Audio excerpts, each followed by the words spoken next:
복된 소식 아름다운 소리 AM 1590kHz 시카고 기독교 방송입니다.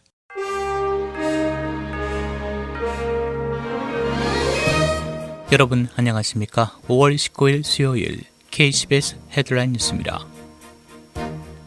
기독교계 소식입니다.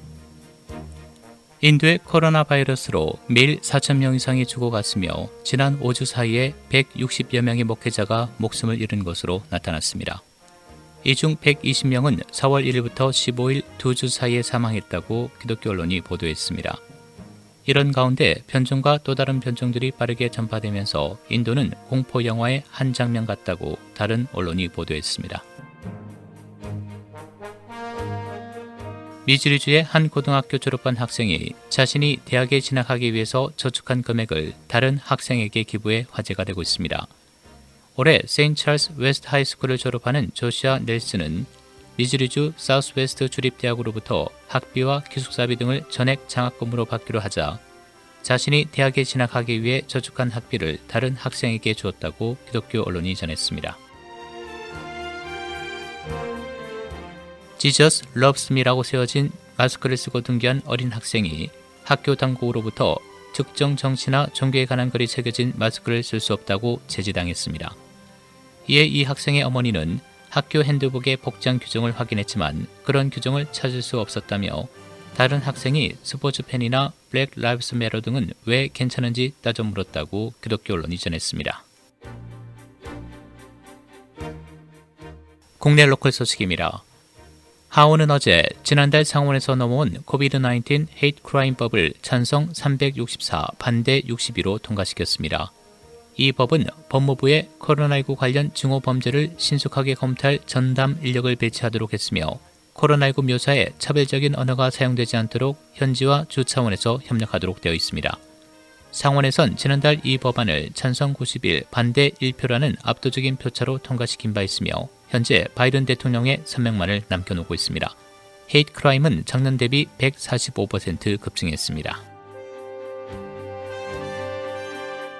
트럼프 전 대통령의 사업 및 금융 문제를 조사해온 뉴욕주의 레티샤 제임스 검찰총장은 어제 대변인 성명을 통해 형사적으로 수사해온 맨해튼 지검과 본부가 이제 함께 트럼프 문제를 형사 측면에서 조사할 방침이라고 밝혔습니다.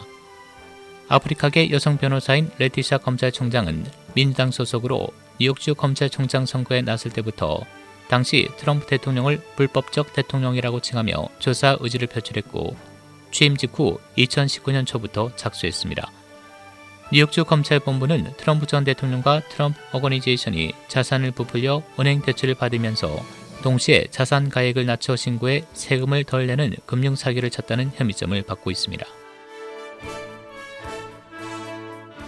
그렉 에벗 텍사스 주지사가 어제 공립학교 학생들의 마스크 착용 의무를 해제하라고 지시했습니다. 2021학년도까지는 교내에서 마스크 착용을 의무화하라고 권고한 질병통제예방센터의 지침에 반대되는 조치입니다. 언론에 따르면 에벗 주지사는 이 같은 내용의 행정명령을 발표하며 마스크 착용 선택권에 대한 텍사스인들의 자유를 지키면서 코로나19를 완화해 나갈 수 있다고 말했습니다. 이날 에벗 주지사는 지역 정부 기관에 대해 마스크 착용 조치 시행을 중단하라는 내용의 행정명령에도 서명했습니다. 일리노이와 시카고가 대부분의 환경에서 완전 예방접종을 받은 사람들에 대한 마스크 제한을 해제했지만 아이들은 여전히 마스크를 써야 합니다. 주지사실 대변인은 코비드 백신 예방접종을 받지 않은 아이들은 대부분의 환경에서 마스크를 계속 착용해야 한다고 확인했습니다. 시카고 아와디 박사는 질병통제예방센터의 권장사항을 인용해 아이들이 실내 환경에 있을 때 가장 먼저 마스킹을 계속해야 한다고 말했습니다. 시카고 공중보건부는 발표문에서 어린이뿐 아니라 완전히 예방접종을 받지 않은 경우 모든 실내 환경에서 마스크를 계속 착용해야 한다고 밝혔습니다. 시카고 긴급 여행자 지침명령에 7개 주를 제외한 대부분의 주가 하위 티어로 이동하면서 완화됐습니다. 시의 행정명령에 대한 최신 업데이트에 따르면 현재 콜로라도, 플로리다, 메인, 미시간, 미네소타, 웨스트 버지니아, 워싱턴만 여행 명령에 제한적인 오렌지 티어에 포함됐습니다. 대부분의 여행자는 시카고에 도착할 때 격리 조치를 취하거나 코비드-19에 대한 음성 테스트가 요구됐습니다. 인디애나는 최근 상위 티어에 추가된 지 불과 2주 만에 하위 옐로우 티어로 다시 이동했고 다른 10개 주와 푸에르리코도 옐로우 티어로 이동했습니다. 일리노이주 보건당국은 어제 1,495건의 신규 확진 사례와 29건의 추가 사망을 보고했으며 2만 5천 건 이상의 예방접종을 실시했다고 밝혔습니다. 주정부는 전날 25,936건의 백신을 접종했다고 보고했는데 이는 약국에서 이용하는 웹서버 문제로 일부 용량 수치가 누락되면서 백신 데이터가 낮아졌을 수 있다고 밝혔습니다. 주 전체 양성률은 2.3%로 떨어졌으며 현재 주 누적 확진자는 136만 8,709명, 누적 사망자 24,830명을 기록하고 있습니다. 국제 소식입니다. 이스라엘과 팔레스타인의 무장 충돌이 근 10일간 계속되면서 팔레스타인에는 5만 명이 넘는 피난민이 발생하고 25만여 명이 물 부족으로 고통을 받는 것으로 나타났습니다. 이런 가운데 이스라엘과 팔레스타인이 서로를 향해 적대감이 고조되어 가면서 국제사회의 효전 압력에 굴복할 의지를 보이지 않고 있다고 언론들이 보도했습니다. 갈라파고스 제도의 명물 중 하나인 다윈의 아치바위가 침식 작용에 의해 무너졌습니다. 에콰도르 환경부는 현지 시간 17일 갈라파고스 제도 다윈섬에서 1km쯤 떨어진 곳에 있는 다윈의 아치가 무너졌다며 자연 침식의 결과라고 추정했습니다. 환경부가 트윗에 공개한 사진엔 아치 모양의 윗부분이 사라진 채 두 기둥만 남아있는 바위를 볼 수 있습니다. 19세기 영국 생물학자 찰스 다윈의 이름을 딴 이 바위는 아름다운 경관과 함께 스쿠버 다이빙 명소로도 알려져 있습니다.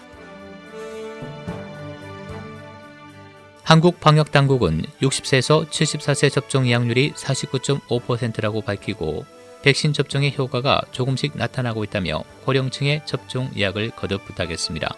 이런 가운데 오늘 새벽엔 화이자 백신 43만 8천여 분이 인천공항을 통해 들어왔습니다. 한국 내 신규 확진자 수는 654명으로 하루 전보다 100명 넘게 늘었습니다.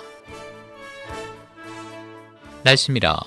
오늘은 흐리고 곳에 따라 비가 내리겠으며 늦은 오후 한때 맑은 지역이 있겠습니다. 오늘 낮 최고 기온 78도, 밤 최저 기온 67도입니다.